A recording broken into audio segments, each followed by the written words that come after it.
Hello दोस्तों, आज की कहानी है एक थी वैश्या भाग 75। शकीला बाई सुलोचना डॉक्टर रस्तोगी के पास चली जाती है। डॉक्टर रस्तोगी: और सुनाओ शकीला बाई, क्या हाल चाल है? शकीला बाई: आपका करम है हुजूर, भला आपके होते हमें कुछ हो सकता है? डॉक्टर रस्तोगी: कहो कैसे याद किया इस नाचीज को, और ये महिला कौन है? शकीला बाई मुस्कुराते हुए: कमाल करते हो हुजूर, सारी तहकीकात दरवाजे पर ही करोगे, अंदर आने के लिए नहीं कहोगे? डॉक्टर रस्तोगी: ओह माफ़ करना, ये बात तो मेरी जहन से ही निकल गई। आइए अंदर आइए। शकीला बाई और सुलोचना अंदर घर में चली जाती हैं। डॉक्टर रस्तोगी: आप लोग बैठिए, मैं चाय पानी का इंतज़ाम करता हूँ। शकीला बाई: डॉक्टर साहब, उस सब की कोई ज़रूरत नहीं है। शकीला बाई डॉक्टर रस्तोगी का हाथ पकड़कर एक कोने में ले जाती है और दूर बैठी सुलोचना की तरफ इशारे करके कहती है, मेरी बात ध्यान से सुनिए, यह सुलोचना है। हम दोनों की प्लास्टिक सर्जरी करके चेहरे बदल दीजिए। सुलोचना का चेहरा तो मेरा चेहरा बना दीजिए और मेरे चेहरे पर कोई और चेहरा लगा दीजिए, लेकिन इस बात का फ़िलहाल सुलोचना को पता नहीं चलना चाहिए कि इसके चेहरे पर मेरा चेहरा लगा हुआ है। डॉक्टर रस्तोगी: तुम्हारा काम हो जाएगा, लेकिन जब मैं इतना जोखिम भरा काम कर रहा हूँ तो उसकी कीमत भी ज़्यादा होगी। शकीला बाई: कितने रुपए चाहिए तुम्हें? Doctor Rastogi: normal face transplant के 3 से 4 लाख लगते हैं, यानी 2 चेहरों के 8 लाख तक का खर्च आता है, लेकिन यह माजरा कुछ और है। सुलोचना को शकीला बाई बनाना है और शकीला बाई को अन्य महिला का चेहरा लगाना है। यह काम बहुत खतरे का है, पुलिस हर जगह तुम्हें ढूंढ रही है। इस सर्जरी के मैं 25 लाख लूँगा। शकीला बाई: कीमत तुम्हारे मुंह मांगी और काम हमारा मुंह मांगा होना चाहिए। यह लो 25 लाख। शकीला बाई कट्टे से नोटों की गड्डी निकालकर डॉक्टर रस्तोगी को देती है और जल्दी से जल्द सर्जरी करने को कहती है। डॉक्टर रस्तोगी ऑपरेशन की तैयारियां शुरू कर देता है।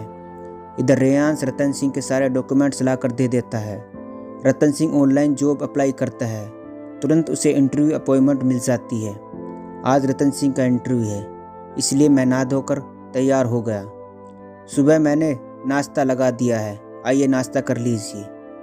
रतन सिंह कंघा करते हुए: बस 2 मिनट में आ रहा हूँ। कंघा करने के बाद रतन सिंह जूते मोजे पहनकर बाहर आ जाता है। दोनों एक साथ नाश्ता करते हैं।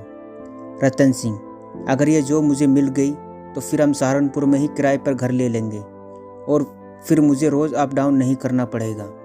सुमन, मुझे भगवान और आपकी काबिलियत पर पूरा विश्वास है, यह नौकरी आपको ज़रूर मिलेगी। रतन सिंह मुस्कुराते हुए: आई होप कि ऐसा ही हो। अच्छा तो अब मैं चलता हूँ, अपना ख्याल रखना। 1 मिनट रुके, मैं भी आती हूँ। सुमन रसोई में चली जाती है और वहाँ से दही शक्कर लेकर आती है। यह लीजिए, मुँह मीठा कीजिए। अगर दही शक्कर खाकर घर से बाहर जाया जाए तो हर काम में सफलता मिलती है। 1 घंटे के बाद रतन सिंह सहारनपुर आ जाता है, फिर ऑटो रिक्शा करके एक FIC कंपनी में चला जाता है। रतन सिंह वहाँ जाकर देखता है, वहाँ पर इंटरव्यू देने वाले बहुत से लोग बैठे थे। वो एक सीट पर बैठ जाता है और अपना नंबर आने का इंतज़ार करता है। कुछ घंटों के बाद एक लड़की ऑफिस से बाहर निकल कर कहती है, रतन सिंह आप ऑफिस में आइए। Yes ma'am. रतन सिंह उठकर केबिन में चला जाता है। अंदर केबिन में सामने चेयर पर एक लड़की बैठी हुई थी जो दिखने में बहुत सुंदर थी। Hello mister Ratan Singh, please sit down, वह लड़की मुस्कुराते हुए बोली। रतन सिंह चेयर पर बैठ जाता है और सभी डॉक्यूमेंट्स उस लड़की को दिखाता है और रतन सिंह के सारे डॉक्यूमेंट अच्छे से देखती है और कहती है, देखिए मिस्टर रतन, आप कल से ऑफिस ज्वाइन कर सकते हैं। शुरू में आपकी सैलरी 40,000 होगी, बाकी आपका काम देखकर आप डाउन हो जाएगी। रतन सिंह मन में सोचता है, क्या दिन आ गए हैं। एक वक्त ऐसा था कि किसी भी रेस्टोरेंट में जाकर 1 मिनट में 40 से 50,000 खर्च कर देता था, और ये वक्त है कि पूरे महीने मेहनत करने के बाद मात्र 40,000 मिलेंगे। आपने कोई जवाब नहीं दिया mister Ratan Singh. Ratan Singh: thank you ma'am, मैं कल से ऑफिस ज्वाइन करूँगा। Ananya: you are most welcome in FIC company. यह लीजिए आपके फ्लैट की चाबी, कंपनी की ओर से सबको घर मिला हुआ है, यह उसकी चाबी है। Ratan Singh: thank you very much ma'am. यह कहकर रतन सिंह वहाँ से चला जाता है। दोपहर के 3 बज रहे थे।